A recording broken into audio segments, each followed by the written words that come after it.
Hey folks, welcome back to the fray. We all know that war is hell, but there's no defeating this gauntlet, and if you can't man up, then you won't survive the top 5 forgotten sci-fi combat movies you need to see again. Part 2. Number 5, Battle Beyond the Stars, 1980. A dark day descends over the planet of Akir. Sador, played by John Saxon, the leader of the Malmori Empire, arrives with his fleet demanding the Akirans' compliance. I have come with my forces to conquer you. Failure to do so will seal the planet's fate. Sador threatens to turn his devastatingly powerful weapon, the Stellar Converter, on Akir and reduce it into a cluster of small stars. Sador makes his demand and expects their answer when he returns in several days. The humble farming planet is defenseless apart from the last remaining Akir Corsair, a formidable fighter, but the last of the seasoned pilots, Zed, played by Jeff Corey, is old and blind. Shad, Richard Thomas, is the only Akir with experience piloting the ship and volunteers. Time is short and Zed instructs Shad to find mercenaries to help defend their peaceful planet, starting with his old friend, Dr. Hephaestus. This first house call is almost a dead end. The station is an android repair shop. Wait a minute, I'm not an android. What? You won. And Hephaestus himself is a hybrid human and iron lung.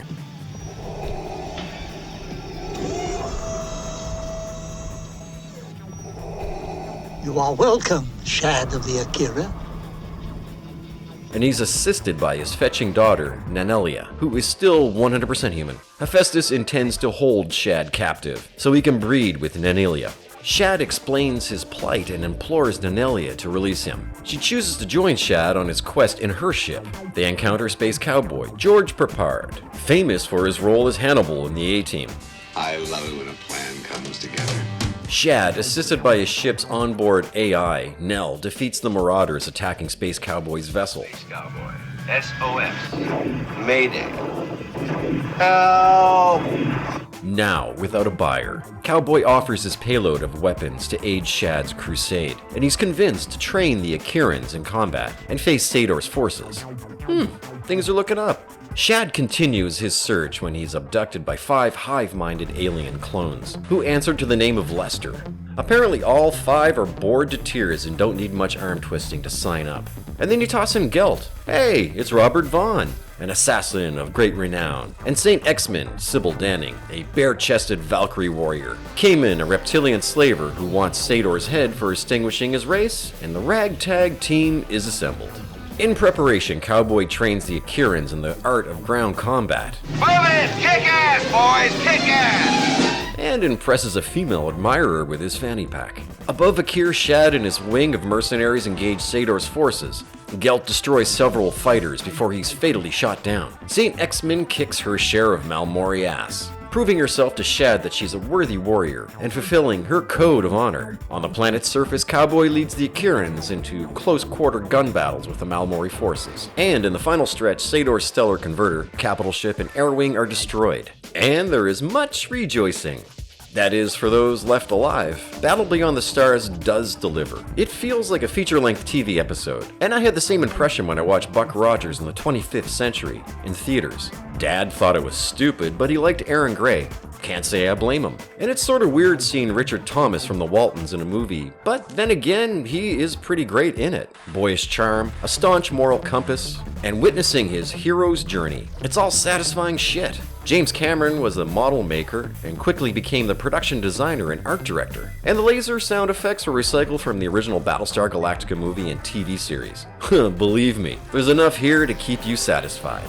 Number 4, War of the Worlds, 1953. H.G. Wells' classic novel came to the silver screen, well, mostly, in glorious Technicolor. And we all know the story. A meteor crashes outside of Linda Rosa, California, and creates a big stir among the locals with dollar signs on their mind. Better than a lion farm or a snake pit. We won't have to feed it. Sure, we can sell it tamales and the enchiladas and the hot dogs too. Yeah, ice cream, cold drinks, souvenirs. Fortunately, renowned physicist Dr. Clayton Forrester and his fellow scientists are nearby on a fishing trip. Professor McPherson from the Canadian Meteorological Research Council is the first to speak to the press. Better untwist your panties there, bud, cause shit's gonna get f***ing haywire, right? Oh, yeah, bud. F***ing crazier than the last time the Oilers won the cup, right? F***ing foobar, bud. And this situation does become foobar pretty quick when the Martian manta ray starts blasting at everything in sight. The military doesn't stand a chance against these wonder weapons. And after all the tanks, missile trucks, and soldiers have been vaporized, the military unleashes a priest, horses, deer, and waterfowl to no avail. Forrester and his love interest, Sylvia Van Buren's attempt to escape falls apart, and they try to survive the best they can while the authorities futilely strategize. Forrester and Sylvia have taken refuge in an abandoned farmhouse and settled down to a lovely little breakfast, just as a massive alien meteor crashes into the house, opening the door for first contact. An EBE gets fresh with Sylvia and Forrester fends it off. And I'm not slighting this effect. It was the 1950s, but this quick shot of the alien skittering away is pretty goddamn funny looking. During this encounter, Forrester manages to hack off the periscope head from an alien ship and a blood sample for research as a means of thwarting the alien invaders and turn the tide before the human race is erased, as experts determine will be in 6 days. Nations around the globe fall rapidly. Back in Los Angeles, the Army deals its final desperate card. An atom bomb is dropped from a Northrop flying wing to no effect. Everything hinges on Forrester's scientific mind to concoct a defense. Dépêche, Doctor, dépêche! If the Martians don't finish us off, the anarchy of fear and desperation certainly will. And the cats can read the writing on the wall. Team Science discovers that the Martians are woefully anemic, and ultimately bacteria will be their undoing. The War of the Worlds is a pinnacle science fiction film, not only for the fact that it is one of H.G. Wells' most famous stories, nor that the radio play stirred up so much pandemonium with the public, but as a technical benchmark in visual effects. Effects that are still a great deal of fun to re-watch in 2025. And when compared to the 2005 War of the Worlds, which wasn't bad, but the original has more gravitas and higher favorability. What do you say? Which one is your preference? Number 3, Space Battleship Yamato, 2010. To my gleeful surprise, I stumbled upon this one a number of years ago, and boy, oh boy, did it ever make my childhood toes curl with fun. Space Battleship Yamato, the cinematic adaptation of the seminal anime cartoon of the same name, otherwise known as Star Blazer in the US and Canada. The Gamalas, not the Gamelons, have nuked Earth into oblivion as mankind teeters on the brink of extinction. The Earth Defense Forces prepare to engage the Gamalas' fleet off Mars. The exchange goes horribly wrong for the Earth forces. Captain Ukatas, who commands the EDF's flagship, the Kirishima, is crippled by Gamalus fire. Captain Mamoru Kodai sacrifices his ship and crew by shielding the Kirishima's escape. Meanwhile, Susumu Kodai is collecting scrap metal when an object crashes, basically right on top of him, knocking his helmet off. By rights, the radiation should have killed him if not for the object he discovers, which could be humanity's salvation, and also works great in fighting the acute discomfort of pesky radiation poisoning. The Yamato was secretly restored for a desperate escape for a handful of survivors, but Okita proposes another mission. The object holds the hope of Earth's rejuvenation, so Yamato embarks to the planet Eskandar. Kodai re-enlists because he's an ace fighter pilot, but is constantly called a pussy by his harshest critic, Yuki. Your own brother was killed in battle. Our fleet was all but destroyed. While we fought and died in space, you were safe on Earth, picking through scrap metal. A Starbuck-like hardass who turns into a pouty girlfriend with a chip on her shoulder. But I had no problems watching her the entire movie, none at all. Okita's health fails and Kodai becomes captain of the Yamato and leads his team into the heart of Gamelon, or is it Gamelus? Don't know. Where a tooth and nail battle ensues, but they succeed in saving the Earth. And if you were also an ardent fan of the seminal anime series, then you're pretty much up to speed on the Yamato's plotline. Childhood fans may be as excited as me when the resurrection of this odyssey blindsided us. Yeah, there are flaws, the CGI suffered in places, but it would have been a hell of a lot worse if Takuya Kimura hadn't sacrificed part of his salary for the production to invest in improving the visual effects. Clearly, the money ran out, but overall, Yamato ranges from visual splendor to passable effects. But to bear witness of the Yamato taking flight, oh, be still my beating pre-adolescent heart, and firing the wave motion gun. Oh, they even included the gun trigger. and the jeopardy of saving Earth amidst constant attacks by the Gamalas. They did their best to capture the cartoon's charm and excitement, right down to the cool leather motorcycle jackets. And it may be obvious to some that Yamato was inspired by elements, thematically or event-wise, from the 2004 Battlestar Galactica series. Adama's fable of Earth as humanity's last hope and Okita's gamble on Iskandar. And the daring tactical attack on the Gamala's homeworld is a carbon copy of the Battle of New Caprica, for obvious reasons.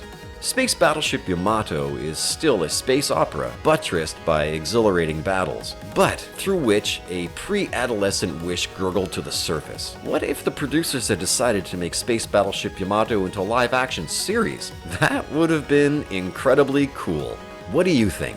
Number 2, Judge Dredd, 1995. As chronicled in the graphic novels, the future totally sucks. And it sucks hard. Block war, man. Dystopia is a la mode. What's left of the world's population are cloistered from the wasteland in megacities, walled, overpopulated, and crime-ridden. This is the reason why judges exist, police officers who are judges and executioners, and Dredd is very good at his job. We catch him in action as he and his rookie partner, Judge Hershey, are suppressing a block war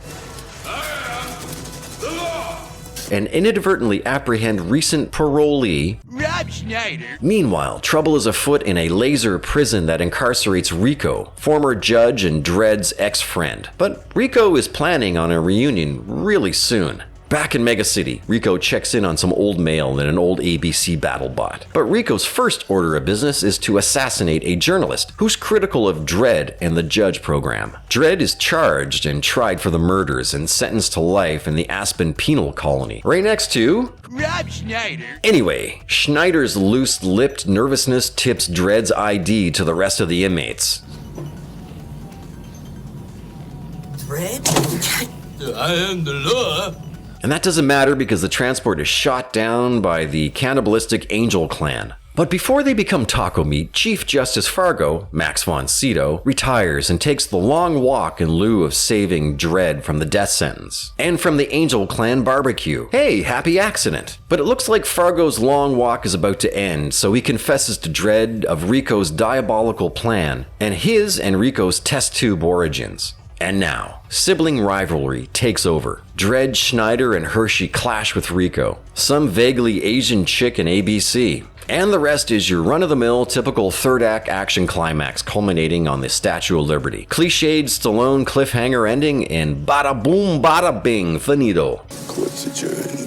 Yes, Judge Dredd is more of an action flick than a straight-up combat movie, but the story's brutal nature, well, you know. I personally haven't read the graphic novels, but Judge Dredd managed to replicate a comic book aesthetic. And I kind of forgot how popular Rob Schneider was back then. I think this was his second Stallone Sci-Fi collaboration. And what else can I say? Oh yeah, I worked on a movie with Armand Assante. I drove him around a bunch, and he was a stern and nice fellow. So yeah, Judge Dredd, not great, not bad, I guess it's just about right. And now, with the rumor of a new Amazon series starring Carl Urban, it looks like a lot more justice might be coming down the pipeline. Number 1, Aliens, 1986. Okay, before people go ballistic, Aliens is definitely not forgotten. What it is unabashedly the best sci-fi sequel to an already sci-fi classic.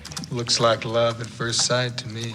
And the best sci-fi alien combat movie. So are we good? Okay, if you're sitting comfortably, then we will begin. Ripley's in deep hypersleep. It's been 57 years since she flushed the xenomorph from the escape shuttle after it killed the entire crew of the Nostromo. By extreme fluke, she's intercepted by a salvage vessel from which she's delivered to Gateway Station. And the nightmare starts all over again. LV-426, now a shake-and-bake colony, goes dark. Burke requests Ripley to join a squad of Marines as a consultant. But we all know that Weyland-Yutani wants a live xenomorph specimen. Burke is exposed as the utter company weasel that he is. Ripley and Burke take the elevator to hell, protected by a squad of ultimate badasses. But their high-tech weaponry and unbridled machismo won't do shit. I only need to know one thing.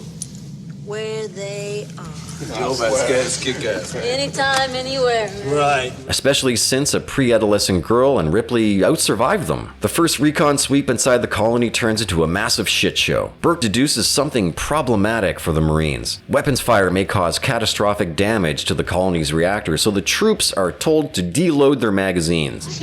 Crazy? What the hell are we supposed to use, man? Harsh language? Half of the team are eliminated and they attempt to retreat to the Sulaco via the dropship, but that plan goes horribly awry. Stranded, the survivors hold up and wait for the inevitable. Death from above and below. Game over, man! And then there were 4. Everything rides on Ripley to save Newt, torch the alien eggs and the facehuggers, and fend off the Queen, all before the reactor goes critical. Bishop swoops in like a boss for the rescue, although we know what his fate will be back on the Sulaco. Get away from her, you bitch!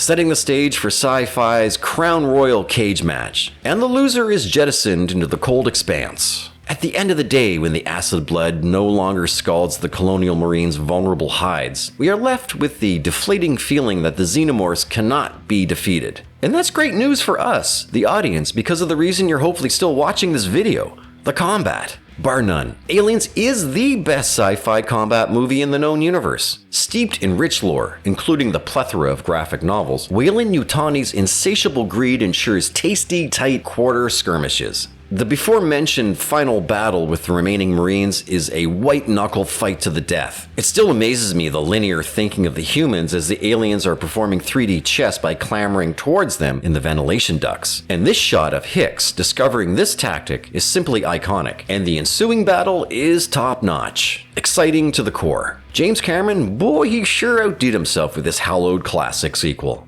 No other film has or will compete with Cameron's flawless script, neck-break action, outstanding cast, and unparalleled special effects. Aliens is impossible to forget. And if you have, then consult your doctor. Well, that's the rundown of today's list. Let me know your thoughts down below in the comments. And if you know of any sci-fi combat movies that I've missed, definitely let me know. I'll try to include them in forthcoming videos. And before you ship out, soldier, please help my channel grow by liking this and my other videos. Subscribe to Noville and share my videos. Thank you again for watching, and I will catch you in the next one. Rob Schneider